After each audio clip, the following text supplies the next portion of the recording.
Assalamualaikum warahmatullahi wabarakatuh.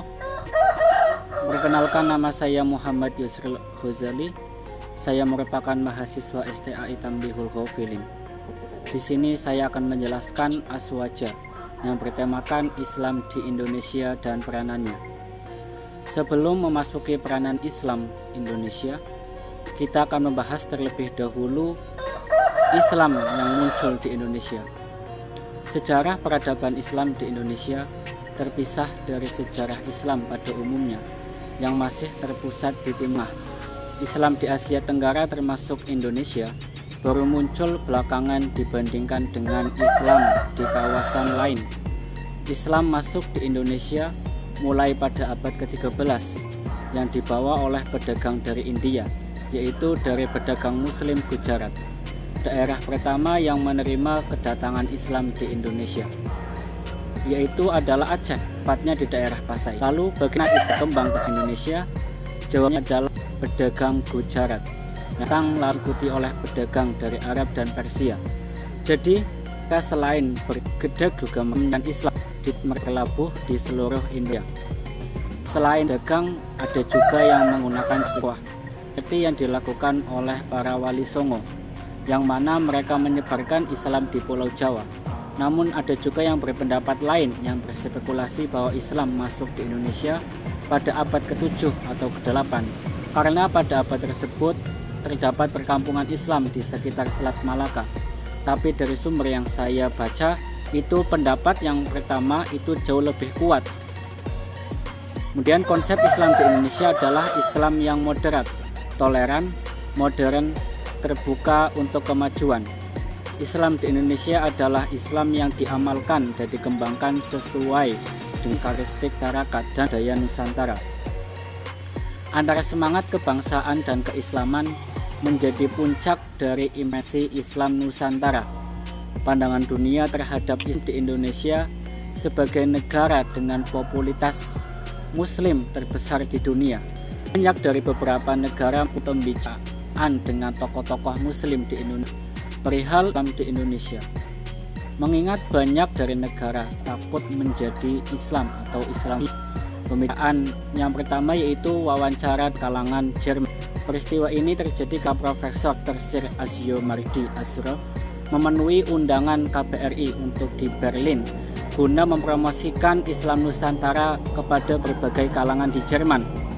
Sejumlah profesor program studi Islam dari berbagai universitas dan pendidikan mengagumi perkembangan agama Islam di Indonesia.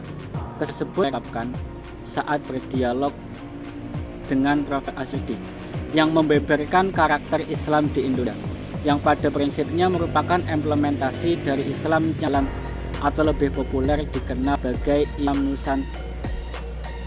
Prof. Asyumar juga mengungkap bahwa Islam di Indonesia berbeda dengan beberapa kondisi di negara lain yang aman menjadi faktor pemicu konflik. Namun di Indonesia, Islam justru jadi faktor pemersatu bangsa. Dia menambah bahwa semangat persaudaraan Islam menyatukan tidak kurang dari 711 etnis yang tersebar di Indonesia.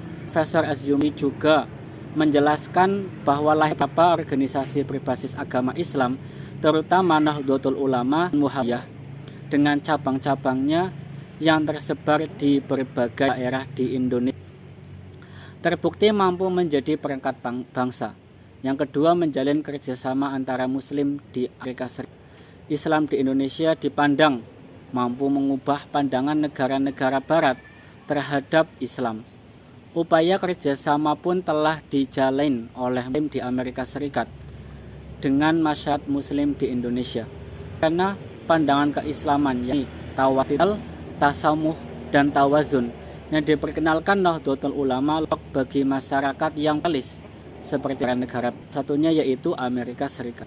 Maka dengan kekuatan tiga karakter tadi, Slamet atau Ketua PBNU melihat tenis di Indonesia mengubah pandangan negara terhadap Islam yang mengarah pada Islamfobia. Bahkan Slamet menjelaskan PBNU akan mengaplikasikannya dengan menjalin agenda kerjasama untuk berbagai konsep Islam. Dengan cara teori-teori keamanan, NU terjemahkan ke bahasa Inggris untuk diperkenalkan di sana. Masyarakat Muslim juga disarankan mudahnya untuk mengenyam pendidikan di Universitas Islam di Indonesia, sehingga upaya itu diharapkan akan menumbuhkan pemahaman mengenali Islam di Indonesia. Yang kedua, Dubes Inggris untuk Indonesia Muazzam Malik menyatakan kekagumannya terhadap Islam di Indonesia, yang menyatakan secara keseluruhan Indonesia berhasil menangkal radikalisme dan ekstremisme. Oleh sebab itu, Inggris tak ragu belajar di Indonesia dalam mengatasi terorisme. Bahkan hal tersebut sudah terwujud kala Perdana Menteri Inggris David Cameron datang ke Indonesia tahun lalu. Ketika Perdana Menteri Inggris ke Indonesia dengan menggelar pertemuan membahas bagaimana memberantas terorisme dan ekstremisme Islam.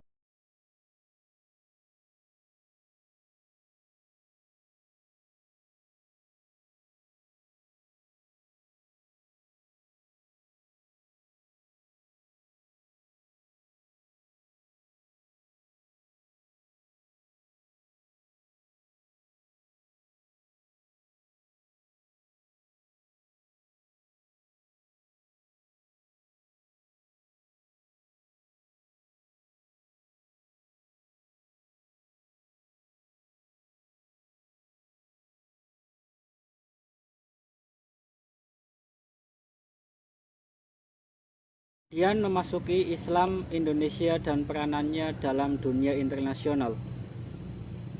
Islam dalam Fajar Baru Islam Indonesia, Mujamil Qomar menulis, Indonesia belum memiliki pengalaman sebagai pusat peradaban Islam.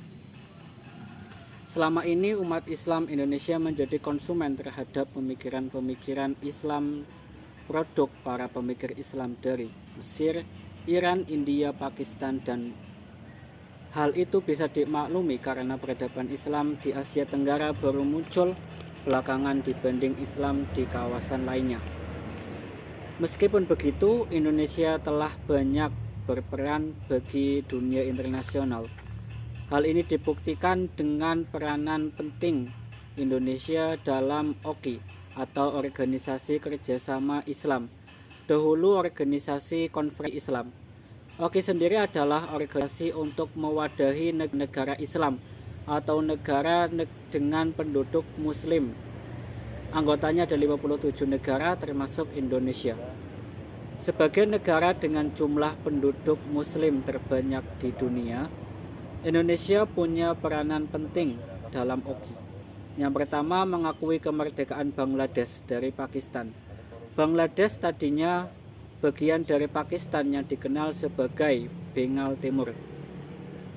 Nah, setelah 20 tahun Bengal Timur alias Bangladesh memutuskan setelah kemerdekaan Bangladesh pada 1970 berhasil, maka resmi lepaskan diri. Indonesia menjadi negara pertama yang mengakui kemerdekaan Bangladesh. Indonesia saat itu sudah baik dengan India maupun Pakistan, namun untuk membantu Pakistan dengan alasan Pakistan adalah sesama negara penduduk Muslim.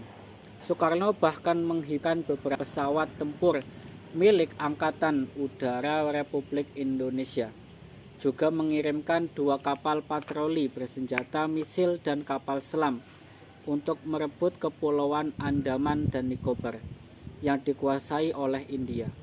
Beruntung kedua negara tersebut melakukan gencatan senjata yang sebelum perang itu lebih besar meletus. Pakistan dan India beberapa kali berkonflik semenjak hal itu. Hingga kini gangan pun masih di antara kedua. Namun Indonesia memilih netral dan tak lagi membela salah satunya. Yang kedua yaitu menyelesaikan pertikaian moral dengan pemerintah Filipina. Pada 1993, Indonesia mendapat mandat menjadi ketua OIC. Dengan begitu, Indonesia kemudian menjadi anggota Committee of Six atau Komite 6. Indonesia diminta mengatasi perundingan damai antara Moro National Liberation Front dengan pemerintah Filipina. Pada tahun 1990, Indonesia menjadi tuan rumah peringkat menteri ke-24 di Jakarta.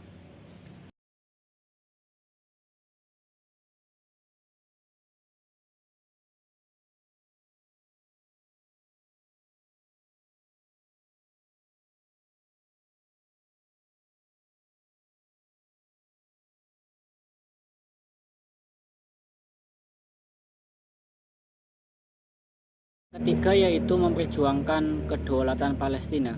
Sejak awal berdiri, misi OKI adalah membantu kemerdekaan Palestina dari Zionis Israel.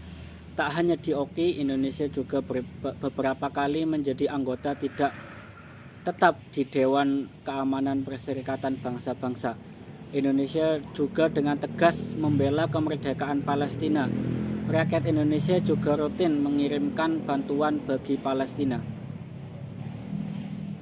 Keempat, mendukung reformasi OKI sebagai wadah untuk tantangan umat Islam yang memasuki pada abad ke-21. Pada penyelenggaraan KTT OKI ke-14 di Dakar, Senegal, Indonesia mendukung pelaksanaan OIC 10-Year Plans of Action. Indonesia juga menjadi contoh bagaimana demokrasi itu berjalan di negara dengan penduduk mayoritas Muslim dan lain sebagainya.